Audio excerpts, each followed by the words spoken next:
to be dedicated. Is it switched on?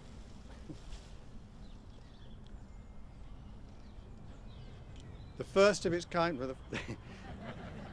The first of its kind. I'll shout.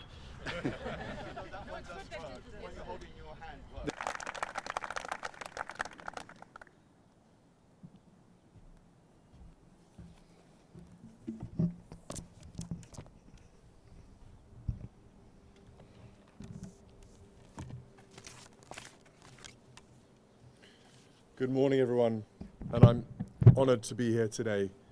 The official opening of the first permanent humanitarian memorial, a physical recognition of the courage and sacrifice humanitarian aid workers make to ensure the most vulnerable receive life-saving support. Thank you, Sir John, for all the work that you and your committee have done to ensure that Elaine's vision became a reality. And thank you, Tom, for your powerful words and the work your office does to help people across the world. They save lives day in, day out. And like those we remember today, we owe them a debt of gratitude. But thank you most of all to Saida for sharing such a striking reflection about why this memorial is so needed, particularly now. The powerful but tragic story of Abdallah in West Darfur is a reminder of why it is so vital that we honour the lives of humanitarian workers lost in service. Around the world, far too many people continue to face unimaginable pain, suffering and loss, whether through natural disasters or man-made conflict and famine. We are witnesses to the appalling suffering of those who are victims of war and violence, from Ukraine to Sudan, from Myanmar to Haiti, and indeed throughout much of the Middle East, and alas, in so many other places.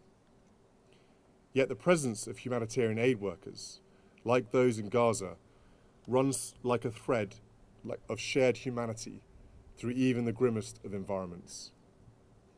Rather than running away from danger, discomfort and hunger, these incredibly brave men and women stay behind to bring whatever respite, compassion and care they can to those who need it the most.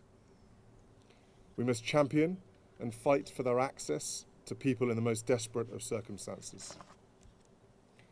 I've had the privilege to hear from humanitarian aid workers directly about the challenging conditions they work in. From the representatives of humanitarian organisations in Palestine and Israel, whom I met during my visit to the West Bank and Israel in 2018, and to the passionate UN staff who hosted me at the Jalazone refugee camp on that same visit. And of course to those in Poland and Estonia, supporting Ukrainian children and families fleeing the conflict as a result of Russia's invasion.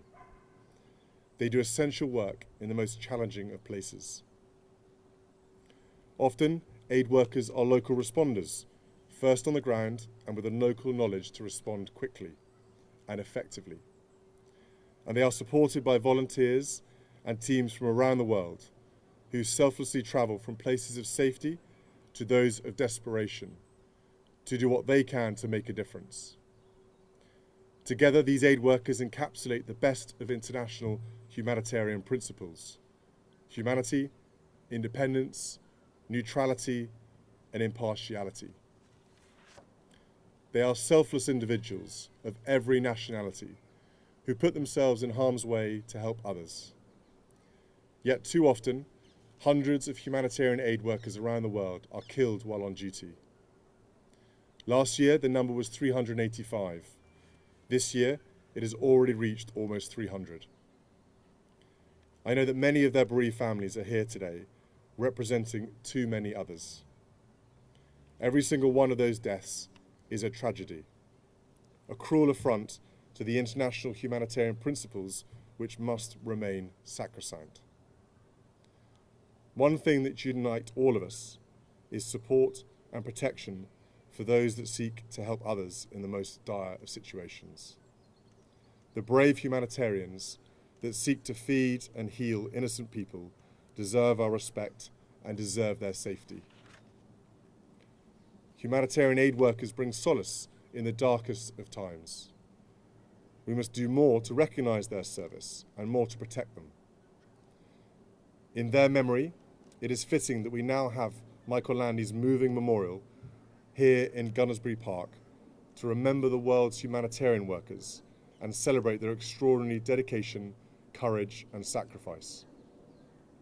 It therefore gives me great pleasure to formally open this first Global Humanitarian Memorial. I hope that it can be a place both for quiet contemplation and for education, so that children now and in the future can learn about humanitarianism and the remarkably brave men and women who endanger their lives every day to help others in their hour of greatest need. Thank you.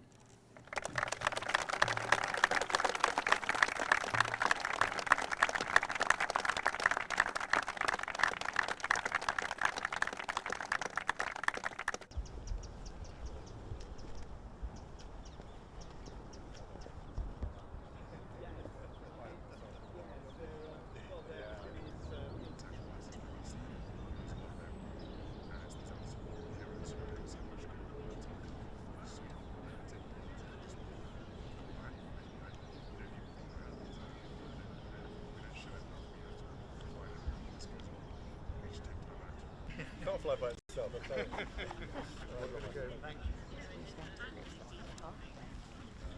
Fantastic, Chris. If I can, I'd like to introduce you to some of my colleagues and fellow humanitarian workers who are working in different contexts around the world. So firstly, Darren Cormack, who's the CEO of Mine's Advisory Group. People might be familiar with those organisations. We're based in Manchester, actually, so we work around the world, around 45 countries.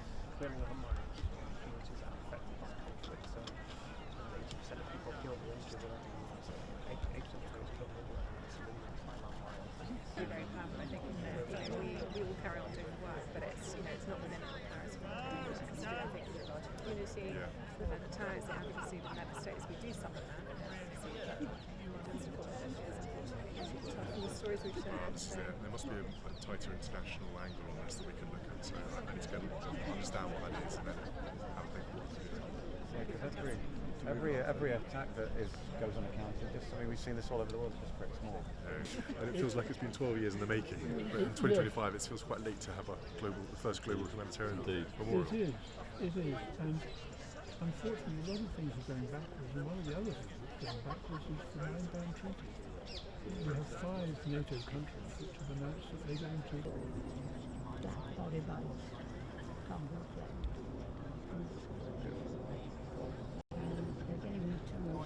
Sorry.